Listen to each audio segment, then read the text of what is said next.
Pues muy buenas noches, amigos de México Libertario, y bueno, pues para los amigos que nos vean en una transmisión gracias a la magia de YouTube en otros horarios, pues buenos días. Y bueno, pues para nosotros en México Libertario es un gran honor tener en esta oportunidad a dos referentes de la lucha por la libertad en América Latina. Ambos han venido trabajando desde hace muchos años, tienen publicaciones, esfuerzos continuados en materia de educación en nuestros países y bueno, pues los hemos convocado pues para que nos den un poco de luz sobre qué hacer para mejorar la educación en Latinoamérica y bueno, pues también promover una educación más innovadora que me parece que es una preocupación de muchos en América Latina y que todos los gobiernos dicen que propenden a ese objetivo, pero pues bueno, realmente poco se ha avanzado en tal sentido. Por eso invitamos, empiezo aquí como los tengo en mi pantalla, en primer término con el doctor Santos Mercado. El doctor Mercado, bueno, es catedrático universitario, es economista, él da clases en la Universidad Autónoma Azcapotzalco y es algo que, bueno, no es un especialista de última hora en tema educativo, sino que desde hace muchos años viene escribiendo sobre las deficiencias del sistema educativo mexicano. También se encuentra con nosotros y también es un gran honor tenerlo nuevamente con nosotros, el doctor Antonio Cánova. Él se encuentra en Venezuela y bueno, él también ha venido escribiendo y echando luz sobre este fenómeno de escuelas que surgen para atender las demandas de los sectores más pobres de las sociedades latinoamericanas. Generalmente, bueno, pues ahí está este prejuicio de que qué van a hacer los pobres si el Estado no se ocupa de ellos, y sin embargo, el doctor Cánova con sus investigaciones, con sus textos y sobre todo con una inmersión muy esforzada y muy valiosa en centros educativos que atienden a los pobres. Y yo les agradezco a ambos su tiempo a nombre de México Libertario y también de Somos Innovación, esta red internacional que nos apoya y nos ayuda a realizar estos ejercicios que me parece van a ser muy provechosos. En este caso, bueno, pues quisiera que fuera más bien una charla, para que sea más rico el resultado de la misma. Bueno, pues muchas gracias y adelante, Santos.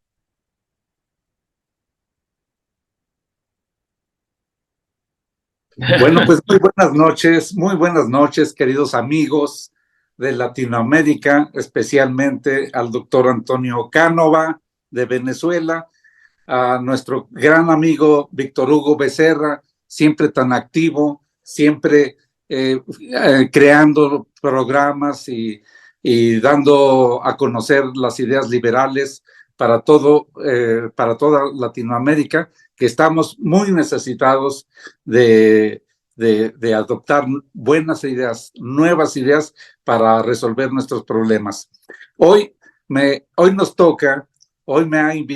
ha invitado al doctor Cánova, y nos ha invitado a ver este tema de educación en Latinoamérica, ideas para su innovación. Es un gran tema, porque no es un problema solamente de México ni de Venezuela, es de toda América Latina. Tenemos casi la misma problemática, llámese en Argentina, llámese en Uruguay, en Venezuela, en Guatemala, en toda Latinoamérica, por no decir en toda América. Empezamos por ver cómo concebimos, cómo vemos la educación en Latinoamérica. Yo les voy a decir en pocas palabras. Para mí es una verdadera tragedia lo que está ocurriendo. Es un desastre en toda América Latina, toda la educación. y especialmente la educación pública, que se le llama así, pero es la educación que nos ofrece los gobiernos. No forma profesionistas que requieren nuestros países. Forma gente que al rato, bueno, es una educación anticapitalista, es una educación en donde a los alumnos se les enseña a odiar el capitalismo. Entonces, como que, ¿en qué mundo van a vivir? Bueno, es una educación que forma profesionistas para el ejército de desocupados. Tenemos gente que sale con su brillante título y no encuentra trabajo y tiene que andar ocupándose en cualquier empleo mal pagado, con su título en el brazo. Y además es muy cara. La educación gratuita, curiosamente, es carísima. Voy a dar algunos datos para sustentar esto. Otro punto que podemos señalar que ocurre en toda América, digo, estoy hablando, que todas las escuelas y universidades están bajo el control de la izquierda. Eso es una verdadera tragedia. Todas. No tenemos, salvo ahí una en Guatemala, que es la Universidad Francisco Marroquín, pero el resto de las universidades está en manos de gente de izquierda que, por supuesto, cubren a la educación que otorgan, la cubren, la blindan en contra de las ideas liberales. Entonces, ¿qué tenemos? Que nuestras escuelas forman gente marxista, gente que cree que se pueden resolver los problemas con sindicatos o con marchas o con violencia. Tenemos incluso normales que están casi dedicadas a formar gente, pues delincuentes, guerrilleros, gente que agarra las armas para irse a la montaña. Entonces, y además se gasta mucho dinero en ello. Les daré algunos datos rapidísimos para hablar de por qué se concibe que esto es un desastre. Por ejemplo, en la UNAM, que es nuestra universidad emblemática, la mejor universidad de América Latina, según esto, pues nada menos, vean ustedes los datos. Aunque no son actualizados porque no los saqué el día de ayer, pero más o menos son las mismas cifras. Cada año, 160,000 jóvenes pretenden entrar para hacer una carrera ahí. Pero la burocracia que maneja la universidad, con la mano en la cintura, desecha a más del 90%, solamente acepta a 12,000. De estos 12,000, solamente se inscriben 1,000. De estos, se inscriben 10,000, pero de estos 10,000 no todos se titulan, solamente se titulan 1,000. Y de esos 1,000, la pregunta es, ¿cuántos de ellos se dedican realmente a lo que estudiaron? Pues les diré que solamente el 30% de esos 1,000 que tienen título. Es decir, gente que estudió filosofía, economía, que estudió antropología, carreras que no son de las duras, como las ingenierías, la arquitectura o medicina. Bueno, pues se van a cualquier empleo. Y entonces hablemos un poco de los presupuestos. En nuestra universidad, este año se gastaron 732,333 millones de dólares. Y si hacemos una cuenta de cuánto costaría en Harvard un estudiante, que más o menos en los 4 años son 220,000, pues van a ver ustedes que el costo por formar un titulado en la UNAM es superior que en Harvard. Bueno, pues entonces, ¿qué es lo que tenemos? Que instituciones gratuitas carísimas. Bueno, ese es el diagnóstico, es un desastre. La pregunta es, ¿por qué ocurre esto? ¿Cuál es el virus? ¿Cuál es la política incorrecta que condujo a estos resultados adversos o perversos? Bueno, pues miren, yo lo veo así.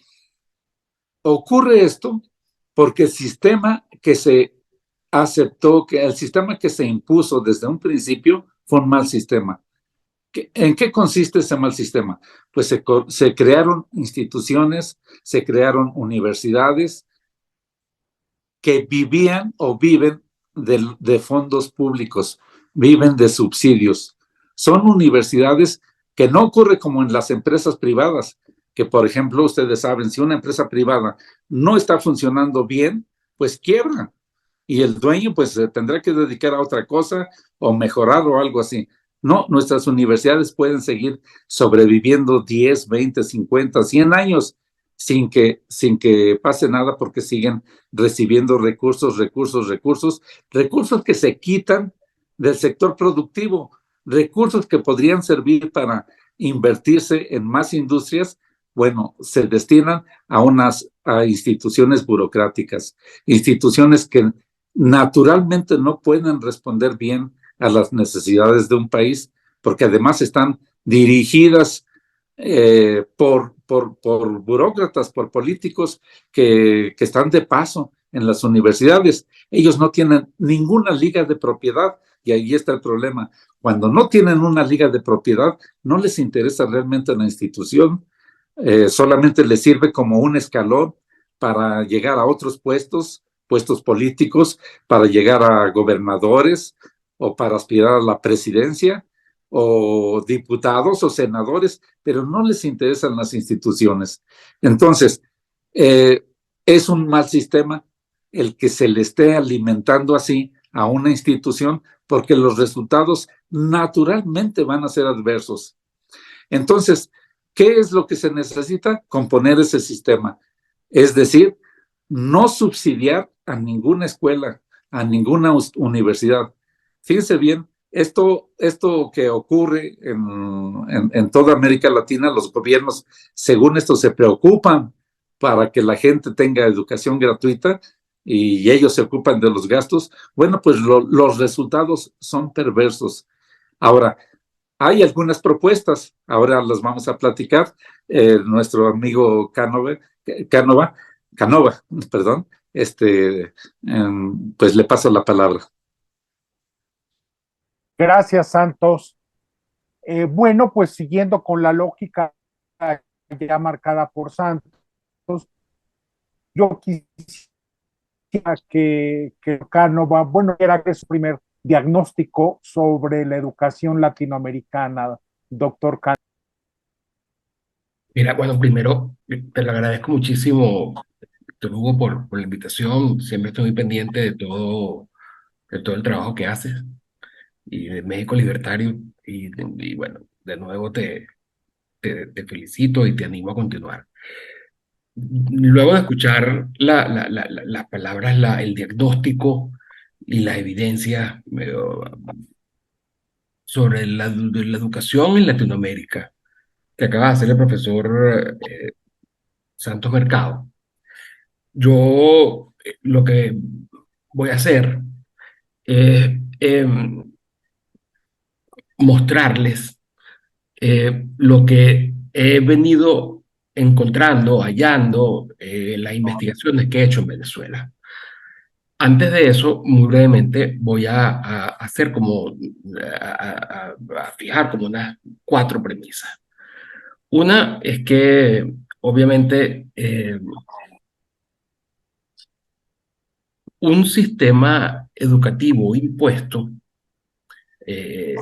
diseñado y establecido a través de legislación, como es en todos los países latinoamericanos y obviamente en Venezuela, tiene un problema importantísimo, grave, inicial, que al ser impuesto no se sabe si las personas voluntariamente van a aprovecharse, a sacarle provecho o beneficio a ese sistema. Entonces, ahí ya tenemos un primer problema. Será necesario, seguramente, si el sistema no es eficiente porque está mal diseñado o no persigue los objetivos, los fines de los usuarios, terminará siendo muy costoso. Es evidente, ya será necesario, bueno, desde la coacción hasta cuantiosos recursos para mantenerlo. Eso por un lado. Por otro lado, se dice que todo gasto en educación, y pensando en especial en la educación de niños y jóvenes, es una inversión. Y eso habilita a los gobiernos, además, a tomar el control del tema educativo. Y realmente ahí la pregunta que uno se hace es si toda educación, ¿verdad?, es buena, porque puede haber una educación que sea malformadora, adoctrinadora, como lo estaba ya eh, eh, refiriendo el profesor Santos.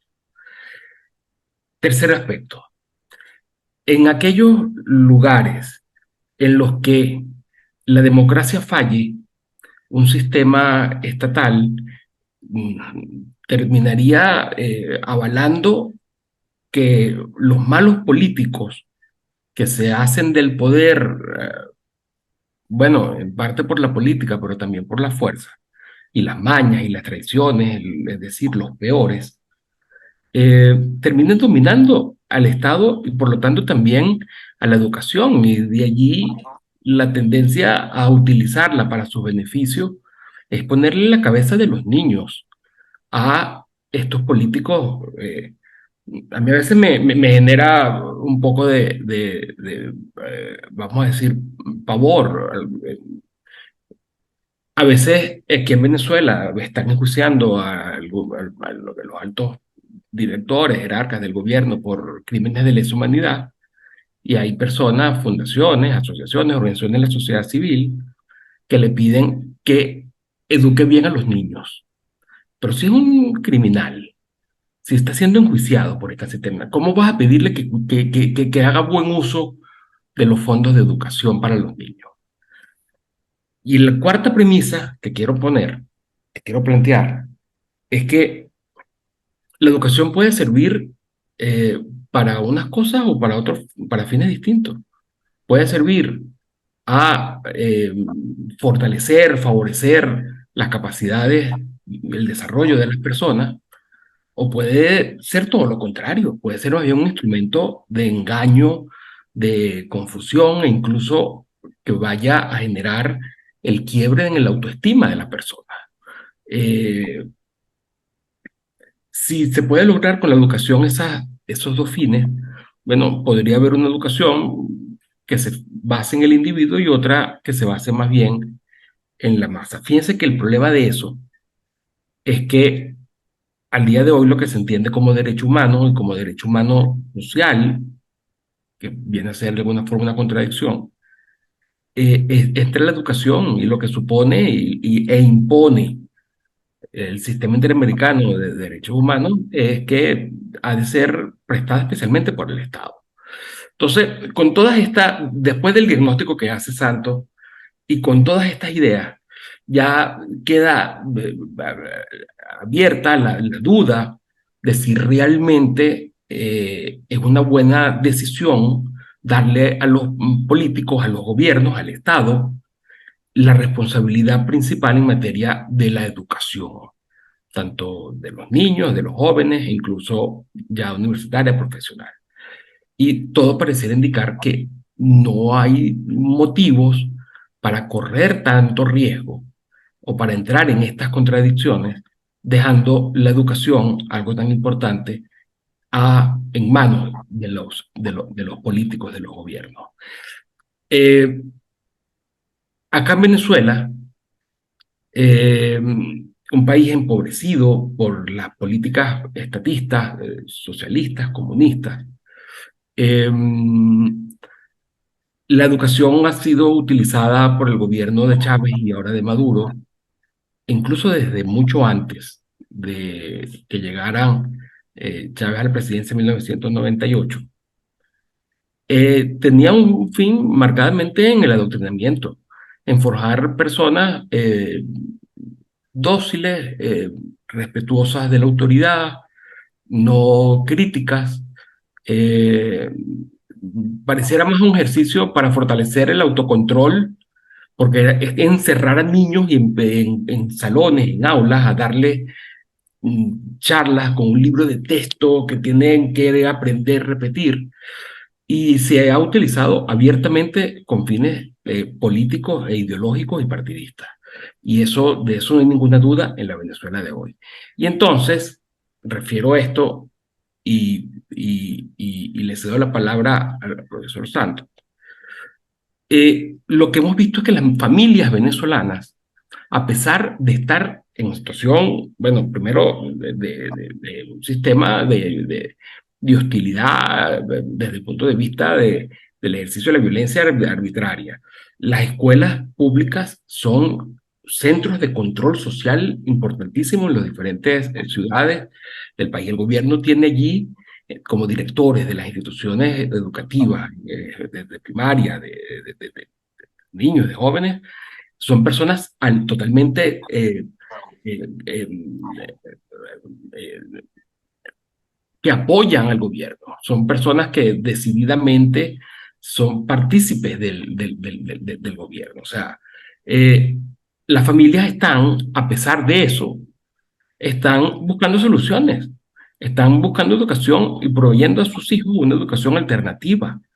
Y en un número importantísimo, las investigaciones preliminares hacen ver que un 25%, posiblemente más, de los niños venezolanos de elementaria, de primaria, es decir, hasta los 12 años, están acudiendo a estos centros pedagógicos, que son microescuelas, podría ser un buen término, son tutorías, son individualizadas, son personalizadas, es llevado adelante por maestros, por docentes que se salen normalmente del sistema educativo y han decidido emprender su negocio educativo, porque es lo que mejor saben hacer. Son docentes con vocación, quieren seguir siendo docentes en esta Venezuela destruida, donde un docente de la educación pública no gana más de 10, 12, 14 dólares al cambio. Entonces, ese número, en estas condiciones tan hostiles, es verdaderamente sorprendente, es maravilloso. Personas que están proveyéndose las más pobres de la Venezuela en crisis humanitaria. Están destinando, se calcula alrededor de un 23% de sus ingresos familiares a la educación de sus hijos.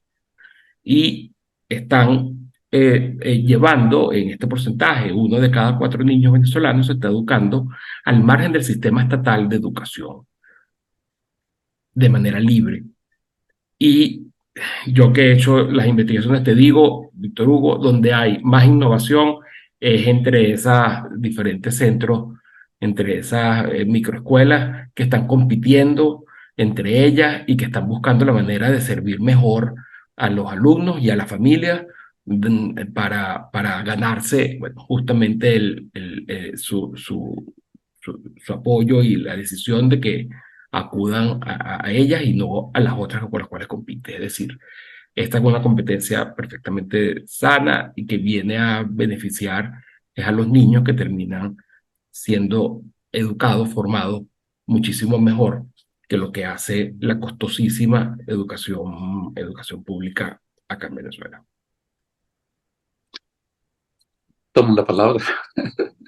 Ok. Bueno, me parece muy bueno tu diagnóstico, Antonio, y yo creo que hay que ver eh, que hemos permitido crear monopolios en cada país, monopolios de Estado, monopolios educativos en donde quien manda es el Estado. Es un gran error. Y habría sido un error también que el monopolio se hubiera dejado a la iglesia. Tú imagínate que todas las escuelas estuvieran manejadas por alguna orden religiosa. Bueno, no creo que el resultado hubiera sido bueno. Pero incluso, aunque se hubiera dejado a un empresario que manejara toda la educación, tampoco habría sido bueno el resultado. Esto nos lleva a pensar que el problema es que el tema educativo ha estado fuera de la teoría del mercado. No hemos desarrollado, no hemos introducido esa teoría del mercado que en otros campos, pues por ejemplo, para la producción de calzado, ahí funciona muy bien. Hemos dejado que cada quien fabrique lo que se le ocurra y que se las vea en el mercado. Si vende, qué bien, y si no, pues ponte a llorar porque no satisficiste las necesidades del cliente. Pero aquí han sido, como bien dices, decisiones políticas. Aquí, por ejemplo, en el siglo antepasado, Porfirio Díaz, un hombre que tenía ideas liberales, algunas ideas, no todo, pero en el campo de la educación se preocupaba porque no había gente preparada para las empresas. Y entonces él, con esa preocupación, convocó a la gente para exponerles el problema. Se hizo de varios terrenos, expropió haciendas, qué sé yo, y construyó escuelas, contrató profesores, hizo que se hicieran programas para que se aplicaran en esas escuelas, y bueno, pues así empezaron a funcionar con profesores pagados por el Estado, con programas dictados por el Estado. Y bueno, si te fijas cómo lo hizo el dictador Otto Bismarck allá en Austria, en lo que sí, exactamente. Entonces, casi es la misma tónica, el mismo procedimiento. Y por supuesto, no tenía una base pues muy buena para decir que se iba a construir algo bueno. Las motivaciones que dieron a Otto Bismarck eran para tener controlada la población. Y allá lo lograron, y aquí lo han logrado también. Bueno, entonces, ¿qué es lo que tendríamos que hacer? Yo digo, y es mi propuesta, me gustaría saber tu opinión. Yo digo que lo que tenemos que hacer es meter las ideas de mercado en el tema educativo. Y la pregunta es ¿cómo le hacemos? Bueno, una propuesta liberal inmediata dice, pues privatiza. Bueno, a mí lo que me encantaría, por ejemplo, es que en la universidad donde yo doy clases, que todos nos uniéramos y dijéramos, vamos a comprar la institución. He hecho cuentas de cuánto nos costaría comprar la institución, y no es un problema financiero, ¿eh? Perfectamente se puede comprar con cada uno de los 7,000 profesores. El costo viene siendo más o menos equivalente a lo que cuesta una casa de interés social. O sea, no es algo imposible. El problema, ¿dónde está el problema? El problema está acá, en la cabeza de la gente, ¿sí? Que no puede aceptar la idea de que pudieran ser propietarios. Es decir, ya fueron troquelados para ser como los quería el Estado, gente obediente, gente que solamente piensa en hacer algún trabajo como un robot, recibir un sueldo y así seguir con esa rutina diaria. Bueno, y eso, bueno, pero es una idea que yo creo que se podría aplicar en mis tiempos de juventud. eh, Lográbamos poner de cabeza al Instituto Politécnico Nacional con algunas demandas que todas las conseguíamos.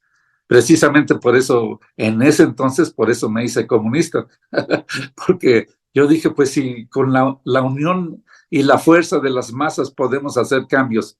Bueno, eso, por supuesto, no llegó a buen término, pero lo que sí estoy convencido es de que esta idea eh, se puede establecer, se puede desarrollar en los estudiantes, y tienen la fuerza como para hacer una gran reforma general. Porque uno podría decir, bueno, pues como profesor voy a poner una escuelita, ahí doy lo que no dan las escuelas, pero estamos dejando que el resto de las instituciones sigan destruyendo a nuestros jóvenes y a nuestros recursos, lo cual me parece que de alguna manera deberíamos de detenerlo. No es fácil, pero yo creo que algo se puede hacer. Meter las ideas del mercado, porque además, si no metemos mercado, si no metemos un sistema de competencia en donde cada institución sienta la necesidad de de tener mejores programas, de tener mejores profesores, de tener mejores instalaciones. Bueno, si el personal no siente esa necesidad, pues va a continuar como hasta ahora. Uno, ya lo dijo Milton Friedman, las instituciones de gobierno empiezan muy bien, con edificios muy bonitos, pero pronto se hacen decrépitos. ¿Por qué? Pues porque son edificios de nadie. Es una tierra de nadie que además todo el que puede se lleva lo que puede. Entonces, ¿cómo le podríamos hacer para darle solución a esto? Yo creo, repito, es meter las ideas de mercado en el tema educativo. ¿Cómo la ves? Estoy totalmente de acuerdo contigo, Santo. Fíjate, tres cosas sobre esto. Eh, Efectivamente, es un monopolio estatal la educación en América Latina hoy. Y la mejor forma de verlo es, bueno, preguntarnos si la educación privada verdaderamente es libre o no.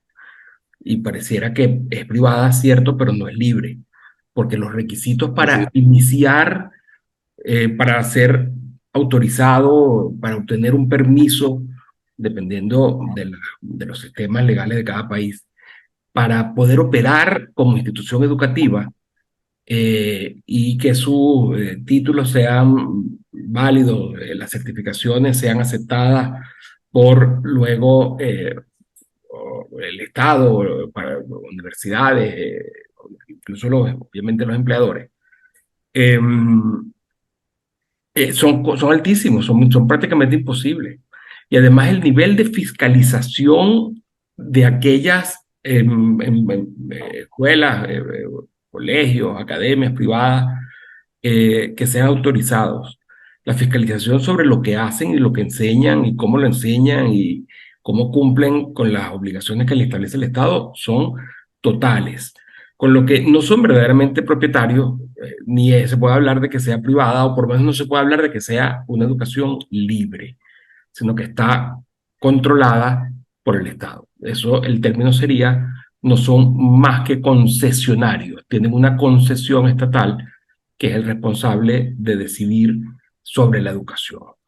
Eh, Eso es lo primero. No hay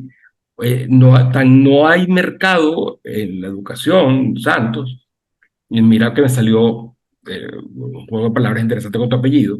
No hay mercado que es un monopolio. O sea, es un es. monopolio en lo que desde el punto de vista del derecho, yo soy profesor en derecho y experto justamente en derecho administrativo, esto es un monopolio estatal. Eh, no hay ninguna duda de eso. Eh, Segundo aspecto que es importante.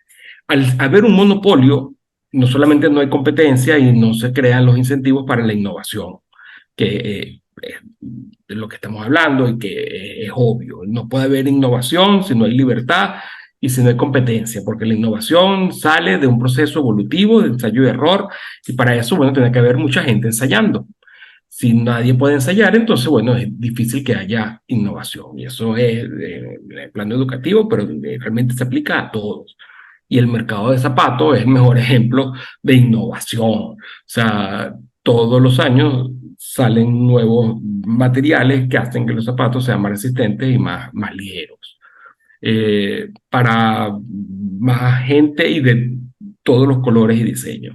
Es decir, se busca la manera de satisfacer, de innovar y satisfacer, y por lo tanto al consumidor y por lo tanto vencer, que no es más que tener éxito en lo económico frente al competidor. El tema es que también es un punto de elección, hablando de la educación y de la educación de niños y jóvenes, de elección de las familias. ¿A quién le corresponde la educación realmente?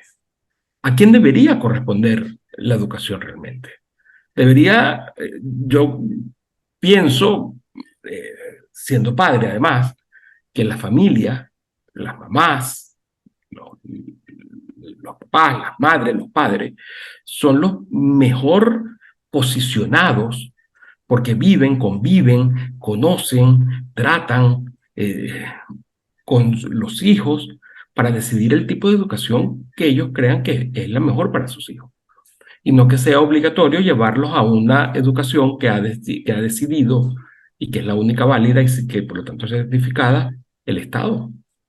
Más cuando se sabe que se utiliza con otros fines, que los niños no quieren ir a la escuela por regla general. Algo ya nos está diciendo, porque un niño, si algo es curioso, y si uno lo motiva, lo que quiere es aprender y preguntar por qué, por qué. Hay que hacer un trabajo verdaderamente cruel para domesticar, docilizar, aplacar a un niño, quebrarle su voluntad, su curiosidad. Entonces, la familia es la que debe decidirlo, no lo debe decidir el Estado. Y si, en definitiva, la educación pública y la privada la impone el Estado, porque la privada no es libre, entonces realmente las familias no tienen opción. A las familias le quitamos el poder de decidir la educación de sus hijos. Y eso, sin duda, tiene que ser un error. Cualquier cosa que se ponga entre la mamá y el hijo tiene que ser un error. Y el último punto que quería llamar la atención es, al comienzo me refería a lo costoso que es mantener este sistema, no solamente porque es muy costoso, sino porque es un sistema que al final nadie quiere. Entonces no es un sistema que surge de manera espontánea. Y aquí va una diferencia que es importante para nosotros que nos dedicamos a entender, a comprender las ideas de libertad, que es el orden social que termina imponiéndose.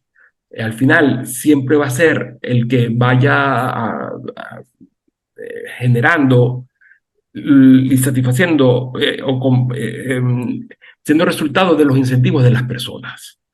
Esa mano invisible de la que hablaba Adam Smith, o esos órdenes espontáneos de los que también luego Hayek explicaba, esas instituciones sociales evolutivas, como el trabajo de Martínez Meseguer, instituciones sociales evolutivas, donde entra el derecho, pero también entra el dinero, entra el lenguaje, la escritura, el mercado.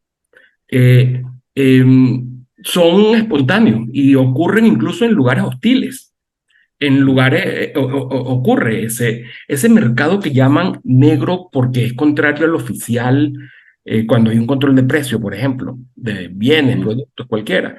Ese es el mercado actuando al margen, oponiéndose a las reglas injustas impuestas por el gobierno.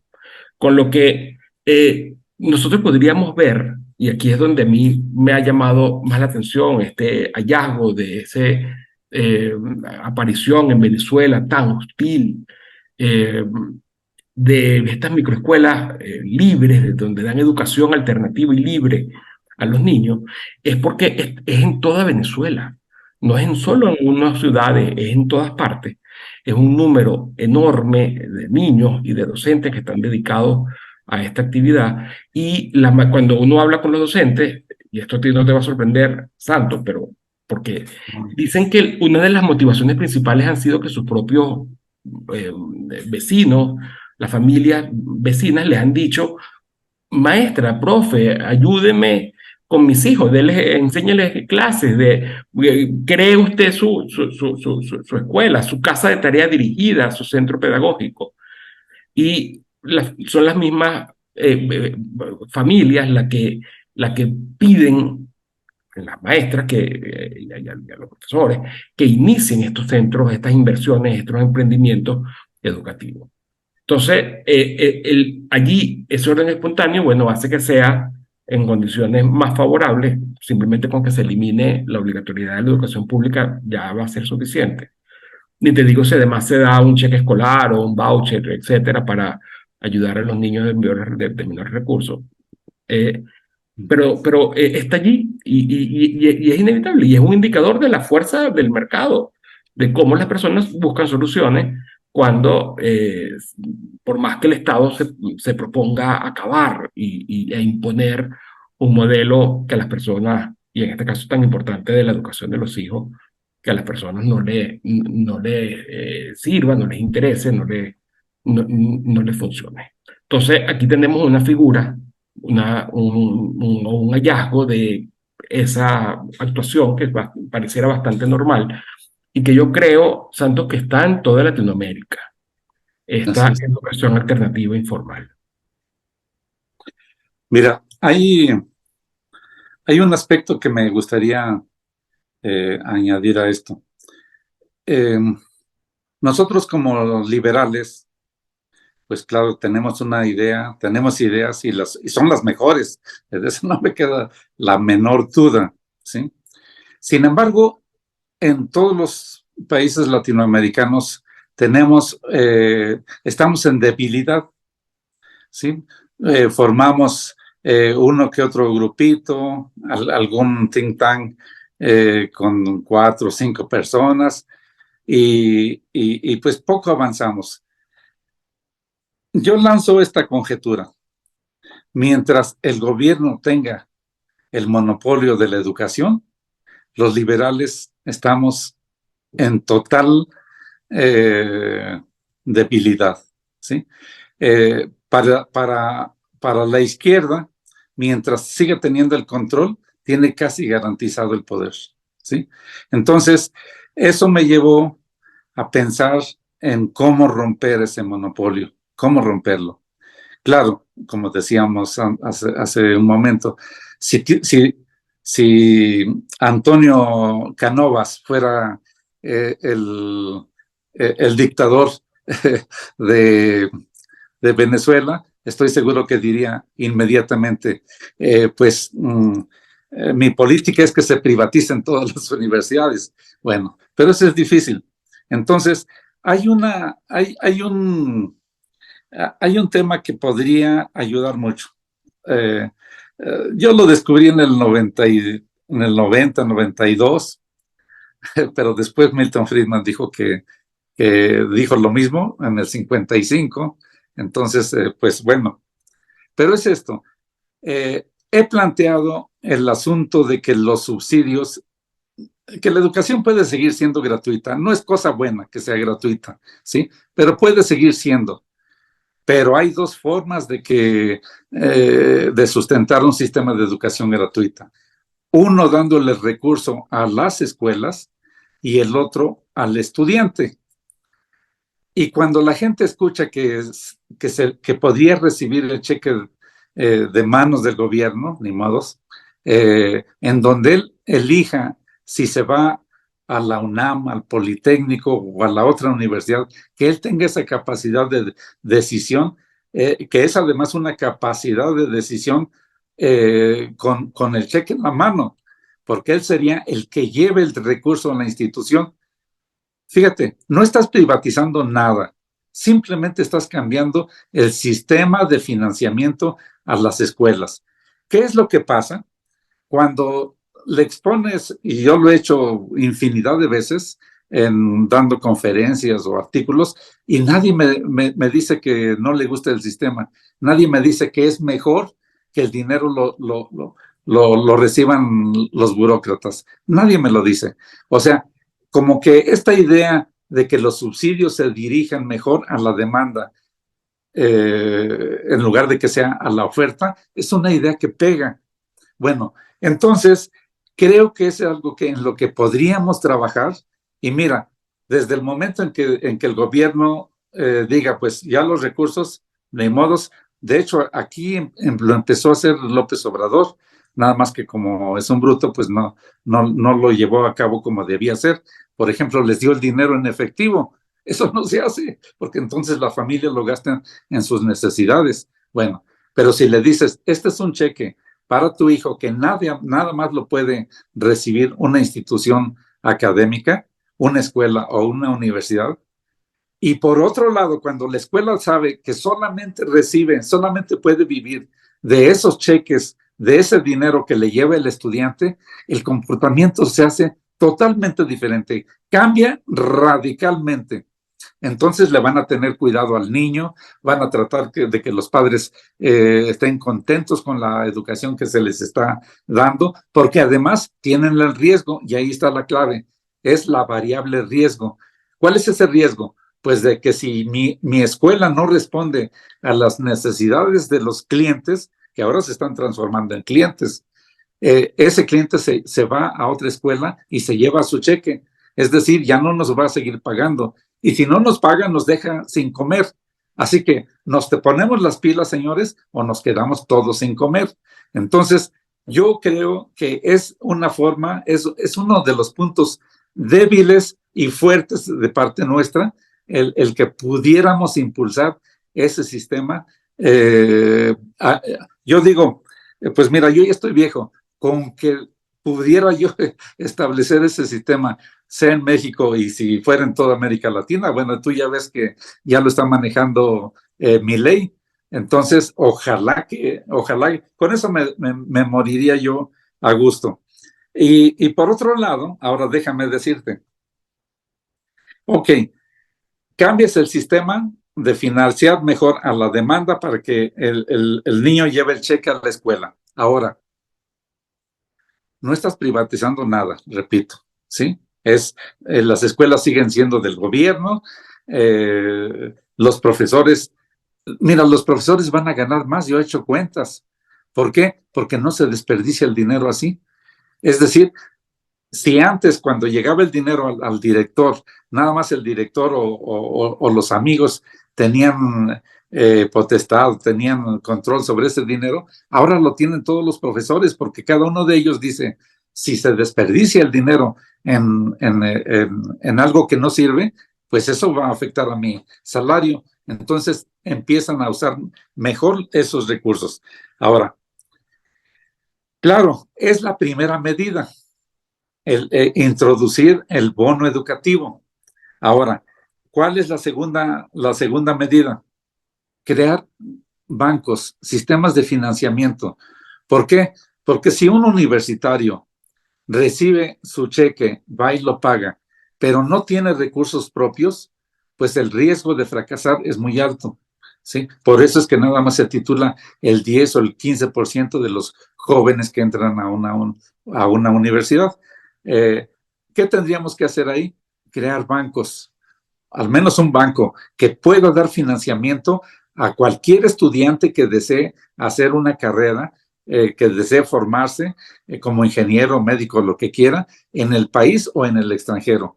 Ese banco no es para regalar dinero. Le está diciendo al estudiante, yo te presto lo que necesites, pero cuando termines la carrera me lo empiezas a pagar.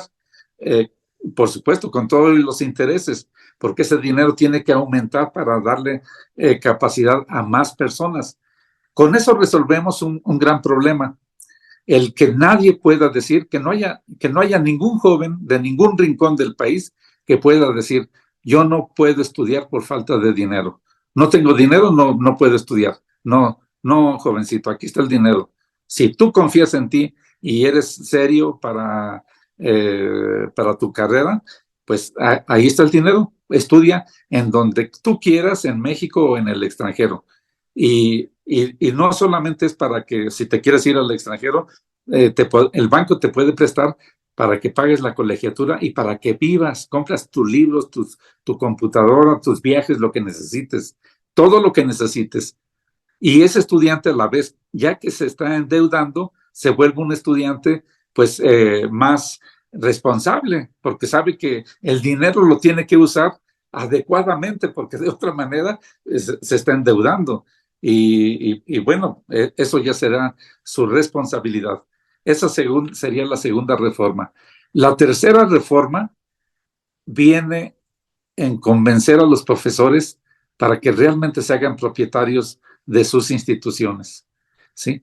Que se les liquide conforme a sus derechos, o si no, que tomen las instituciones a manera de crédito, pero que sientan que es de ellos, que la deben cuidar y que pueden crecer sin límite alguno. ¿Qué va a pasar con eso? Pues que vas a tener profesores propietarios ¿Y para qué los quieres de propietarios? Porque necesitamos que cambien sus ideas.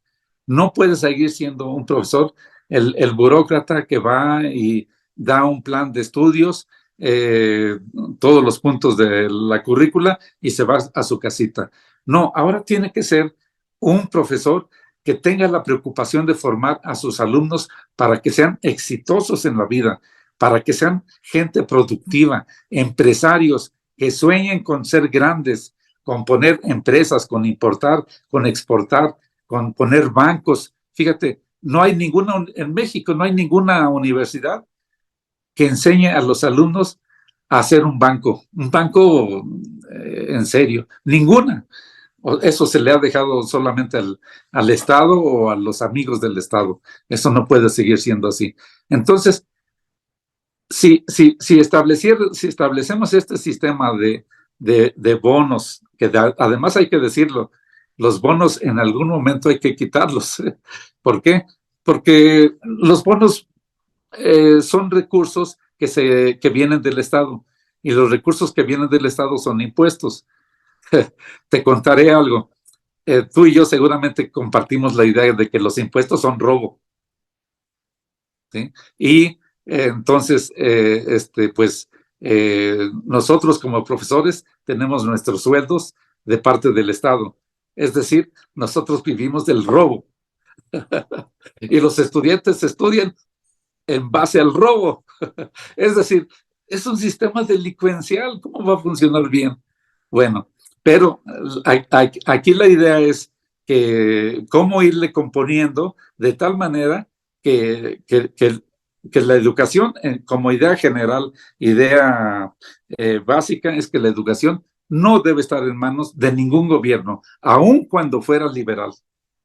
La educación debe ser un sistema competitivo en donde Antonio pone su escuela, pone su universidad, Víctor pone su universidad, Santos pone su universidad, y veamos a ver quién tiene mejores programas. ¿Quién lo va a decir? No el gobierno. No tiene por qué ir el Estado a supervisarnos. Ese es asunto de la sociedad, en donde cada padre de familia nos va a evaluar y nos evalúa de una manera muy concreta, diciendo, tú estás formando bien a mi hijo, te sigo pagando colegiatura. ¿Cómo ves? Sencillito, así de simple como lo planteas tú. En el fondo es muy, muy simple todo realmente. Al liberalizar este sector económico, que es la educación, que hoy es monopolio estatal, ya entonces ocurriría todo esto que tú estás diciendo, que tú estás planteando, Santo, y es obvio. Comienza, bueno, justamente a surgir diferentes alternativas, las personas ensayarán, probarán, podrán corregir cuando sienta que cometen un error, verán cómo funcionan, o sea, o sea, ¿qué hace una mamá o un papá cuando están con sus hijos, cuando están con otros niños? Bueno, también es viendo cuánto saben, qué saben, cómo son, y comparando y preguntándole al otro dónde está estudiando, qué está haciendo, o sea, que al final las mismas familias, que sin duda son las que en primer lugar habrán de querer y por lo tanto hacer lo mejor para sus hijos, puedan decidir entre las más diversas, variadas opciones. Y ahora con la tecnología siempre va aumentando la capacidad y va entendiéndose mejor qué es lo que es importante en la enseñanza de los niños, y es muy diferente a lo que viene siendo el Estado con un sistema monopólico y además masificado. Entonces, eh, liberalizar.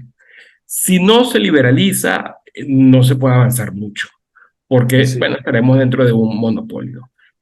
Otras estrategias que se pueden establecer, eh, la descentralización en materia educativa también es muy buena.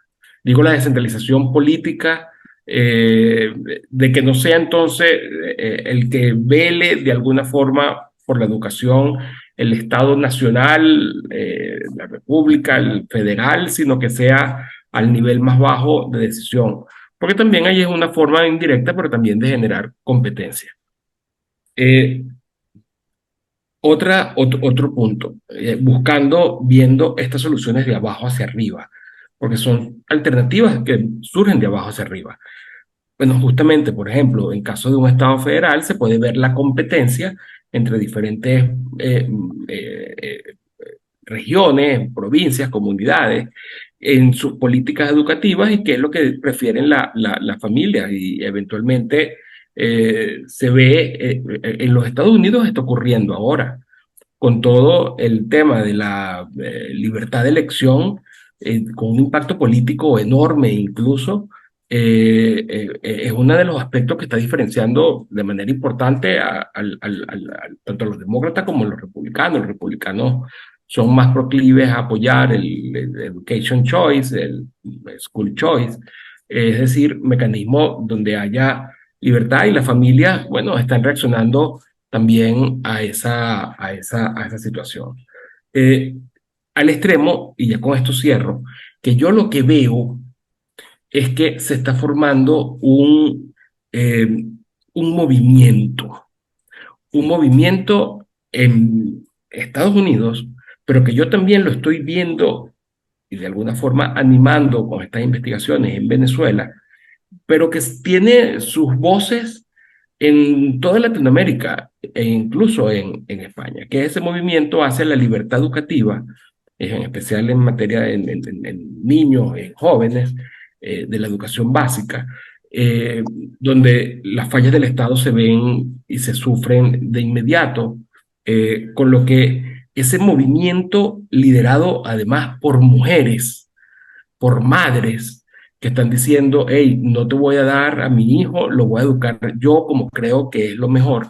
Tiene además un componente no solamente emocional, que es lo que justifica y garantiza la existencia de ese movimiento, sino además de rebelión frente al orden estatal establecido que se ha terminado revelando como dañino si lo vemos desde el punto de vista de la formación, la preparación y en especial la autoestima de los niños. Entonces, eh, ese movimiento en buena medida es una rebelión al sistema estatal, es exigir, y los padres se sienten con derecho, que sean ellos los que decidan la educación de sus hijos. Entonces, yo lo que creo con todo esto y con lo que hemos estado conversando, Santo, es que, mira, yo en materia educativa y en general en materia de la batalla de ideas, yo soy muy optimista. Digo yo como liberal, libertario,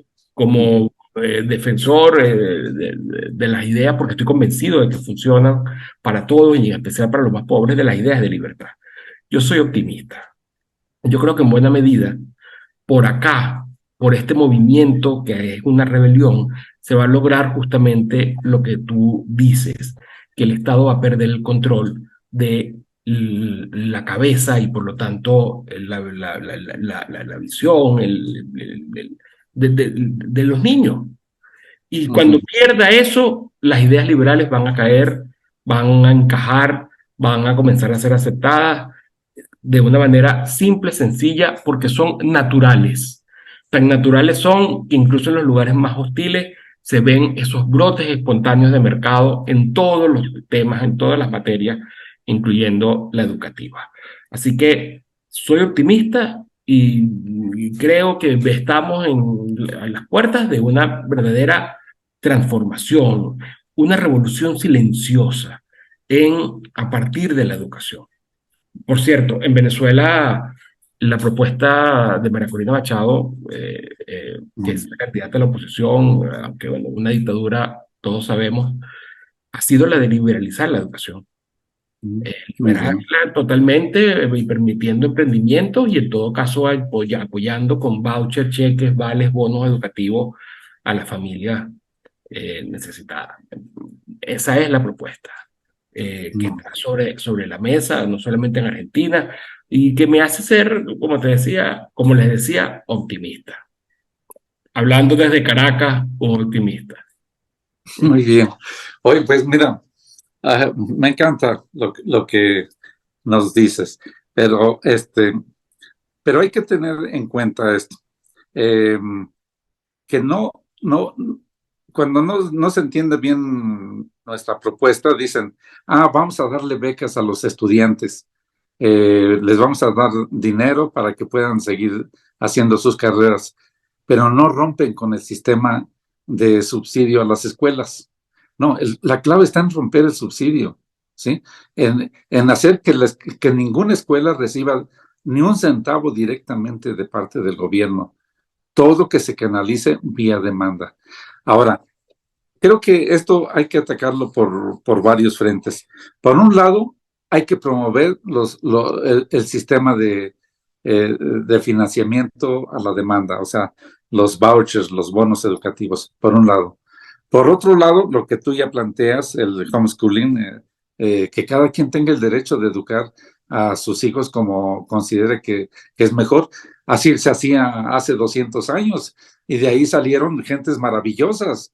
Bueno, y por otro lado, Antonio, seguramente en tu país como en el mío, hay profesores sin sueldo, hay profesores desocupados. ¿Sabes qué? Lo que se me ocurre y que no he podido hacer porque, bueno, pues no sé por qué, pero algo que se puede hacer es convocar a la gente que no tiene empleo para juntarlos en una casa en donde podamos empezar una escuela y que se empiece a desarrollar y donde todos se ponen la camiseta porque saben que viven del cliente. ¿Sabes qué? Tengo la idea de que eso puede crecer sin límites y mientras no te estorbe el Estado, al rato vas a tener no una casita, sino dos casitas o una gran edificación, ¿sí? Pero ya no es del Estado, ya los dueños son los que están trabajando ahí, los profesores, los docentes, los investigadores, que ahora ya tienen que intentar una mejor educación, tienen que intentar formar profesionistas de lo mejor, sobre todo formar empresarios. Empresarios, que es lo que necesita nuestro país, gente que salga a rifársela, como se dice aquí en México, que salgan a tomar riesgos para invertir y crear cosas nuevas, y eso va a dar vida a nuestros países. Y pues bueno, pues mira, querido Antonio Canovas, nosotros los liberales tenemos las mejores soluciones. El problema es que las sepamos difundir, que sepamos enamorar a la gente con nuestras ideas y que apoyemos a los que ya van avanzando algo. En este caso, por ejemplo, en Argentina, ojalá que quede Milei, que sería una gran cosa, un gran avance. Eh, Quizás no puedes estar de acuerdo con todo lo que dice, pero es un gran avance para el liberalismo, aunque creo que muchos liberales no lo entienden así, pero bueno, así ocurren las cosas. Y pues en nuestros países hacer lo posible porque estas ideas se sigan difundiendo. Tú bien sabes que las ideas son el principal ingrediente para que las sociedades cambien. Así que estamos en la misma lucha, mi querido doctor Antonio Canovas. Muy orgulloso además compartir contigo ideas y difundirlas. Yo concluiría simplemente diciendo, Víctor Hugo, además de darte las gracias, es que la base, el elemento común, inicial, principal de todas estas reformas es la libertad. La libertad en esta materia educativa. Acabar con el monopolio estatal y dejar a la gente elegir libremente. Y ya veremos qué pasa. Yo estoy convencido, y Santos también, de que las personas van a decidir lo mejor para ellas, para sí mismas, y no va a ser ni parecido al sistema educativo que ha implantado el Estado en cualquiera de los países latinoamericanos. Estoy seguro que nadie quiere eso. Y que hay muchísimas opciones más económicas y que terminan siendo mejores para los niños. Así que, y para los jóvenes, incluso para los profesionales. va hacia un sistema cada vez más personalizado, una educación más individualizada, a todo nivel. De hecho, yo veo que la universidad se va desmontando incluso en tutorías, donde los alumnos van decidiendo con qué profesores, más que qué materias o qué cursos quieren estudiar, investigar, con lo que esa es una tendencia inevitable y que ya ha empezado a verse, ya se está proponiendo abiertamente en países como Argentina, en la misma Venezuela. Si hay un cambio, bien, va a vender las ideas de libertad para el cambio político. Ha tenido éxito en Venezuela también, no solamente en Argentina, con lo que por un camino tortuoso, duro, cruel, pero el socialismo termina convirtiendo a las personas, en especial a los más jóvenes, en defensores de la libertad.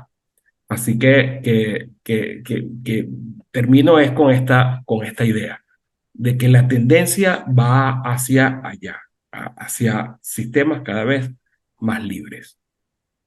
Pues es un gusto oírlo, es un gusto compartir este evento contigo. Le agradezco a México Libertario, a Víctor Hugo Becerra, por haberme invitado a participar en esta charla. Y pues sigamos, como dicen, sigamos en la lucha, mi querido doctor. A seguir. Un abrazo, que estés bien.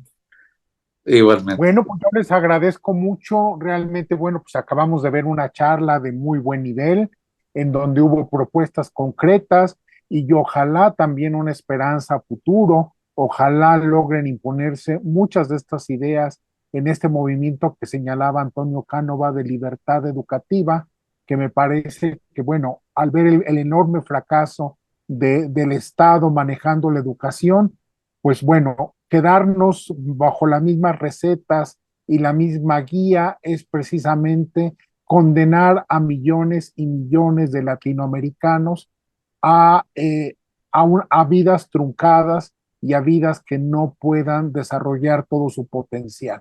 Y ese es precisamente el camino por el que vamos. Yo estoy seguro que muchas de estas ideas, por la fuerza de los hechos, terminarán imponiéndose.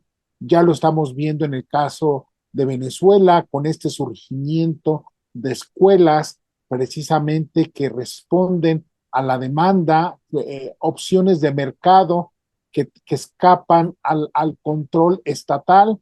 Bueno, yo creo que tarde que temprano muchas de estas ideas terminarán imponiéndose y bueno, pues escuchamos en esta charla una serie de propuestas, de soluciones y de visiones a futuro que me parece que son, que nos dan grandes esperanzas en que esta situación pueda modificarse, la situación actual pueda realmente cambiar y sufrir un vuelco. Esperemos que las ideas que proponen gente como Javier Milei o María Corina Machado y muchos más a lo largo de América Latina, bueno, pues encuentren con el respaldo social para poderse desarrollar, porque es indispensable esa parte. De otra manera, va a ser muy difícil con sindicatos y con políticos muy acostumbrados a medrar del sistema educativo. Bueno, necesitamos un apoyo social que los libertarios ojalá entendamos que necesitamos precisamente ir en esa dirección.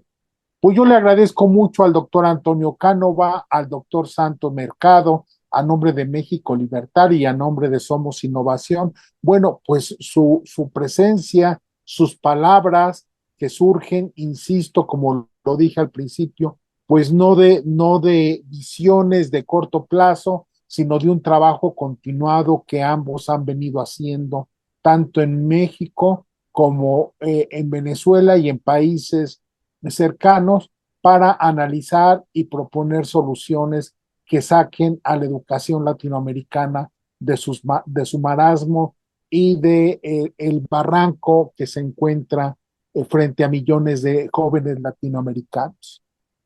Muchas gracias, Santos. Muchas gracias, doctor Cánova. Y bueno, esperemos que esto genere mayor atención, despierte curiosidad y pueda ser un canal más para difundir estas ideas que tienden precisamente a lograr una mejor educación, una educación también más innovadora. Pues muchas gracias y bueno, Santos, pues un abrazo. seguimos en Víctor contacto. Hugo. Gracias, Gracias. gracias. Igual, muchas gracias.